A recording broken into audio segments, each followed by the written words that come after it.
Jeg må spørre deg litt om Solskjær. For jeg er jo nordmann, Jag förstår det. som du kanskje har forstått. Ja. Ole Gunnar Solskjær har altså blitt vikar som manager for laget ditt. Precis. Han har gjort det rätt bra. Han har vunnit de allra flesta kampene. Han har kommit in med väldigt bra energi och har verkligen fått alla i laget att tro på den fotbollen som han vill spela och även att man ska tro på sig själv och sina kvaliteter. Så att, jag tycker att han har gjort ett väldigt bra jobb sedan han kom in. Er det noe som dere har saknet litt i laget? At den er kjenslen? Försiktig då. Nej, men så, ja. Jag vet inte riktigt vad jag ska svara på det. Jag vill bara prata gott om Ole. Jag tycker att han har gjort ett väldigt bra jobb sedan han kom in. Och jag vet att många tycker om honom och sättet han har hanterat alla spelare och sedan han kom dit. Så det är det jag kan säga. Jo, men om du... Ja, men det är alltså bara si, om du ägde laget, om du har ditt lag, Ja. skulle du anställa honom då? Det måste du nästan säga. Jag har sagt, jag har suttit här och hyllat honom. Jag tycker han har gjort ett fantastiskt bra jobb. Men jag tror inte att det är upp till mig att sitta här och svara på det. Det tror jag inte. Utan, men som sagt, jag tycker han har gjort ett väldigt bra jobb. Han har jobben. Du har jobben. Så härligt. Ja. Väldigt Och roligt de att har vara här. nu kört ned från Manchester. Ja. Jag tvingar honom. Han tycker inte om intervjuer och sånt. Men jag sa, Skavlan, det säger man inte nej till. Det är faktiskt sant. Det är Det är faktiskt sant. tack vare mig ni sitter här. Och det kan du se till resten av det laget ditt också. Jag ska göra mitt bästa. Jag kan inte lova någonting, men jag ska göra mitt bästa. Du, alltså för det första Börje och jag har suttit och snackat inte fotboll, vi har snackat frieri. Och jag vet inte, alltså hur spontant var det då ni fridde, eller jag vet inte vem som fridde. Det var jag som friade. Ja. Var det välplanerat eller var det... Det var ganska planerat ändå. Jag tänkte ungefär, eller jag planerade ungefär i 6-7 månader kanske. Det är ändå länge. Så att det är väldigt länge. Jättelänge faktiskt. Ja, men det tar ju lång tid att hitta en ring och sånt där och man vill att det ska bli bra. Så att jag hittade en bra ring och sen så åkte vi till Maldiverna, jag och Maja. Och sen hade jag fixat Hur mycket visste du, kände du att nu sker det? Nej, för jag har alltid velat gifta mig. Och han har varit så här, jag vill inte gifta mig. Så att jag hade till och med accepterat det. Och var så här, Jag vi spelade kommer lite inte spel gifta där. oss. Jag lurade henne lite. Smart. Så jag hade faktiskt ingen aning. Och han gjorde det 3:e dagen på resan. Man tänker ju kanske att man gör det första dagen eller sista. Sista är kanske lite konstigt, men första sådär. Men så var det 3:e, 4:e dagen. Så. Ja, på det är perfekt helt Så enkelt. hur hade du riggat detta här? En liten picknick skulle jag ha under stjärnorna efter middagen. Så att, ja, det var svårt att misslyckas. Men mitt under middagen där, vi kanske har varit där i 30-40 minuter Ja, ungefär. inte länge. Ja, ungefär då. Och då öppnade sig himlen och allt det bara öser ner regn. Och det var ju sånt här tält liksom med pinnar. Så det var ju inte att det var ett tält, utan det är bara överallt. Och hade han hunnit ställa frågan? Nej. Eller? Nej. Nej. Så jag var väldigt stressad där. Ja. Och jag försökte bara spela lugn och det gör ingenting. Det är lite regn bara. Vi kan åka tillbaka lite senare. Men jag tror Maja märkte att jag var ganska stressad. Ja, jag var jättestressad. Ja, då var det så. Och då jag var så Det var det är bara inte lite roligt regn. Men nej. Men då åkte vi till en restaurang som var nära där. Så att då käkade vi en fin middag och sen gick vi ner på den här mattan där vid stranden. Och sen ställde jag frågan. Men ner på knä. Jag gick ner på knä. Ja, det var men gulligt. jag hade ju sån här... Ringen ligger i en box. Så att, men jag tänker jag måste ju ha med boxen för jag vill öppna upp den och gå ner på knä. En ask, Ja, en så ask. ser man ju. Helt rätt. En ask. Ja. Men jag visste inte vart jag skulle lägga den här boxen. Så att, asken. Alltså man kan ju inte ha den i fickan. Det är liksom den... Jag hade ju shorts på mig. Jag var i Maldiverna. Så, så jag tänkte, men vad ska jag göra av den här asken nu? Så att, precis när vi åkte så stoppade jag in den innanför byxorna. Och så fick jag stoppade den liksom här. Så jag fick gå liksom så här. Men hon såg ingenting i alla fall. Det löste sig bra. Och så gick jag bakom en buske efter och låtsades att jag skulle kissa, sen tog jag fram den. Ja. Du ser, det löser sig. Altså, de kaller deg jo The Iceman. Har jo du blitt kalt. Precis.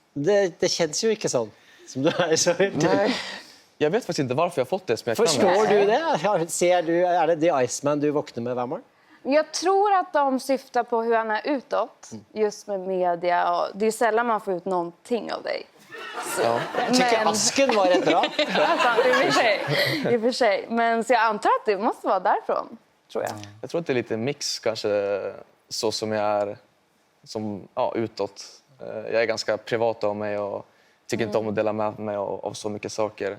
Och sen tror jag att det är också för att jag är ganska lugn på planen. Så att jag tror att det är en mix av de två sakerna. Ja, att du håller masken. Ja, precis. Har dere ett lite samma typ av temperament eller olikt temperament? Ja, hetsigt båda två.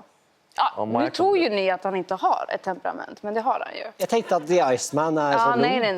Nej. Jag kan bli väldigt ärlig. Nej, hemma. Det bor en Börje Salming i... Ja. Ja, jag tror inte jag... det vet jag inte riktigt. Det är nog på en annan nivå där, tror jag. Jag är väldigt lugn nu, så det är lugnt. Ja, det är bra. Nej, men självklart så kan jag bli arg, men jag tror båda jag och Maja har ett ganska hett temperament ibland. Hur mycket följer dere? För att din jobb är ju väldigt moderne. Det heter ju en influencer egentligen, men du gör lite podcast och du gör en blogg och olika ting i sociala medier. Men du har ju flyttat till Manchester. Ja. Och dere jobbar då med egentligen väldigt olika ting. Ja. Följer dere mycket med på varandras ting? Nej. Jag stöttar ju dig och du stöttar ju mig, men vi inte så... Jag vill inte ha med Victor så mycket i mitt. Och han vill ju uppenbarligen inte ha med mig så mycket. Jag åker och tittar och sådär på matcher, men han kommer ju inte hem och snacka fotboll med mig. Liksom. Förväntar hon, till exempel om hon gör en podd då, förväntar hon att du hör på alla avsnitten? Ja. Den har jag fått. Så att, där kan jag faktiskt erkänna, det har jag inte varit så jätteduktig. Jättedålig. Ja. Ja. Men han läser alltid allt jag skriver. Ja, allt sånt där. Begränsar det dig att han spelar i Manchester United? Ja, fast det gynnar mig också, såklart. Jag är inte dum, liksom. Så att, jag utnyttjar ju det. Men nej, jag tycker nu har vi hittat en bra balans. Förut var det lite svårare för mig att veta vad jag kunde skriva och inte. Ja. Och så kunde man komma hem och bara... så står det någonting i tidningen, så vet man. Så kommer han hem från träningen, så känner man så här, nu låser in mig här ett tag. För nu kommer han vilja prata med mig. Men nu har jag lärt mig verkligen. Det finns ju ett begrepp som heter fotbollsfrue. Jag vet att det inte är din favorit. Du ogillar det begreppet. Ja. Varför? Jag tycker att det är nedvärderande mot kvinnor, helt enkelt. Jag är ju gift med Victor och han spelar fotboll. Och jag förstår att man enkelt kan använda det ordet. Men jag börjar känna lite att det ligger någonting nedvärderande i det. Och därför blir jag provocerad, tror jag. Jag tror också det. Många vet inte riktigt. Så att folk, de ser ner på lite. De tror bara att kvinnorna, de är bara hemma och så gör de det och så gör de det. Och sen, men han spelar fotboll. Och de vet ju ingenting. Känner du att du är... jag hoppas att säga på tribunen, när du är på tribunen, hvis du är och tittar på. Att folk ser på dig då på ett visst sätt, för de sätter dig i en sån bås på något sätt. De placerar dig i ett fack som är... Jag tror det förut, men nu börjar jag verkligen känna att jag börjar bli min egna person.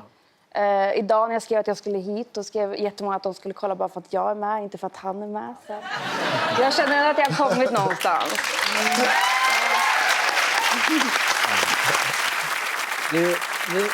Jag måste fråga dig lite om Solskjær. För jag är ju norrman. Jag förstår det. Som du kanske har förstått. Ja. Ole Gunnar Solskjær har också blivit vikar som manager för laget ditt. Precis. Han har gjort det rätt bra. Han har vunnit de allra flesta kamperna. Han har kommit in med väldigt bra energi och har verkligen fått alla i laget att tro på den fotbollen som han vill spela och även att man ska tro på sig själv och sina kvaliteter. Så att, jag tycker att han har gjort ett väldigt bra jobb sedan han kom in. Er det noe som dere har saknet litt i laget? At den er kjenslen? Forsiktig, da. Nej, men ja, jag vet inte riktigt vad jag ska svara på det. Jag vill bara prata gott om Ole. Jag tycker att han har gjort ett väldigt bra jobb sedan han kom in. Och jag vet att många tycker om honom och sättet han har hanterat alla spelare och sedan han kom dit. Så det är det jag kan säga. Jo, men om du... Ja, men la oss bare si, om du ägde laget, om du har ditt lag, Ja. skulle du anställa han då? Det måste du nästan säga. Jag har suttit här och hyllat honom. Jag tycker han har gjort ett fantastiskt bra jobb. Men jag tror inte att det är upp till mig att sitta här och svara på det. Det tror jag inte. Utan, men som sagt, jag tycker han har gjort ett väldigt bra jobb. Han har jobben. Du har jobben. Sätt honom på plats här. Du, jeg må spørre dere hvordan en dag ser ut. For at dere lever jo en drøm for mange. Det å være fotballproff, kunne liksom kjøpe et jättedyrt hus, bo i England og spille for Manchester United. Mange har den drømmen. Og da å få liksom leve det livet du gjør også. Men det finnes jo en hverdag for dere også. Hur vanlig er den? Vi har en vardag, men vi har ju inte någon av oss har ju den här, det är måndag, klockan är 7, nu upp och den har vi inte. Och det förstår vi ju, den lyxen att vi har. Ja, vi har inte den här söndagsångesten. Nej. Det har vi verkligen inte. Och det uppskattar vi. Så det vil si, ikke klokken 7, når står du opp da? Når vakner du da? När jag vaknar varje morgon. Ja. När går jag upp? 9. 49. Ja, jag går upp vid... 9 ungefär. 9? Jag går upp klockan 9. Ja, vid kvart Jag i bor 9. ganska nära träningsanläggningen också, så det är väldigt skönt. Så jag gör inte så mycket på när jag vaknar och sen borstar jag tänderna och sen åker jag. Og hur mycket tränar du da? Det beror också på för att hur tajt alla matcher ligger. Men vi försöker träna varje dag. Men ibland, nu på senare tid så har vi fått minst en dag ledigt efter match. Och det tycker jag också är väldigt viktigt, så man kan vila kroppen men även hjärnan, liksom, det mentala. Det är också väldigt viktigt att komma bort från fotbollen lite och få vila upp sig. Hur viktigt var det för dig, Börje, att vila? Ja, nej men vi vilar ju inte. Vi tränar ju faktiskt varje dag. Fast men det beror på också ibland, som du säger, hade vi spelat riktigt bra på en bortamatch och vi kom hem sent på natten, ja då fick vi vara lediga nästa dag. Men hade det gått dåligt, vi hade förlorat till exempel, ja då var det träning nästa månad. Så, men det beror på vilken tränare man hade också. En del tränare var ju helt koko tycker jag. Liksom. Första 2 tränarna var jättebra, men sen hade vi några stycken som var ju helt... jag vet inte vad man ska säga om dem allvarligt talat. Det var sådana som inte... om man kan jämföra med svenska tränare... Det var ingen Solskär. Ja, det var inget bra. De var inget bra. De bara skrek åt de unga killarna. Liksom, en annan brydde sig så mycket, man var ju äldre då. Men de yngre, de kunde ju knappt spela, tordes inte nästan göra ett pass på träningen. Och det var ju så fel, tycker jag. Vad gör du när du slappnar av då? Vad gör jag, Maja? Vad gör han då? Ja, det är väl PlayStation. Eller så ligger han bara i vår soffa och så ligger han där och så tittar han på YouTube. Då tittar han på PlayStation-spel på YouTube. Så att det är antingen eller. Hon överdriver lite. Nej, det gör jag inte, Victor. Det gör jag Hon överdriver lite. Så han kommer hem, sätter sig i vardagsrummet och spelar? Ja. Men han har ett eget rum nu. Vi fick liksom skaffa ett rum till honom för att han skrek så högt i hela huset. Och jag behövde jobba. Han har ett gamingrum? Ja, för jag behövde väldigt jobba. nöjd över det här rummet faktiskt. Ja, jag har fått det väldigt fint. Ja. Så jag är väldigt glad över det. Jag behöver det, men jag stör Maja när jag spelar. Eller hon säger att jag stör henne. Så då var det väldigt bra att jag fick mitt egna rum så jag kan sitta där och skrika för mig själv. Du ska ha barn. Ja. Och det är ju inte så länge till. Nej, 7 veckor nu. Och då är frågan, vad händer med det där gamingrummet hans? Det är det han har frågat här nu, hur det kommer att bli. Som att jag har svaret på det. Jag pratade lite med Maja, jag frågade henne lite om jag får spela lite extra mycket nu. Innan barnen. De här sista veckorna. Passa på att verkligen spela. Ja, så för att, sen så är det ju det där att att kunna sova till 9 om morgonen. Precis. Men det är det, jag passar på att sova nu, för jag vet ju att det Ja, kanske inte jag blir så tycker, mycket. jag tycker du ska sova rätt mycket nu. Det kanske inte blir så mycket sömn sen. Nej. Så att, då får jag passa på att sova nu. Och jag är väldigt morgontrött. Så att, det kommer nog bli en utmaning, men jag ser fram emot den. Det var väldigt overkligt för mig. Men sen var vi på sjukhuset, så fick jag kolla på såna här ultraljud och då var det väldigt verkligt. Och ja, det var väldigt rörande. Var du med på födsel? Nej, jag var inte med på första. Du var inte med på födsel? Nej, det var i Kanada. Den doktorn var gammalmodig så jag fick inte vara med. Men jag var med på andra ställen, för då var han sen. Han hann inte med. För att hon fick 6 veckor för tidigt. Och då kom jag från träningen bara direkt in och stod där. Jag fattade ingenting vad som hände. Liksom. Och det var in med en jäkla fart, in dit in och allting. Och så stod jag där utanför, så kom hon och sa, vad står det här för, sa hon, sjuksköterskan. Ja, men vet jag, så. Du ska ju vara där inne, så bara drog hon in och så på med kläderna och så fick jag vara med. Jag var så jäkla glad. Alltså. Ja, det var fantastiskt. Och många säger det. Och du besvimte inte? Va?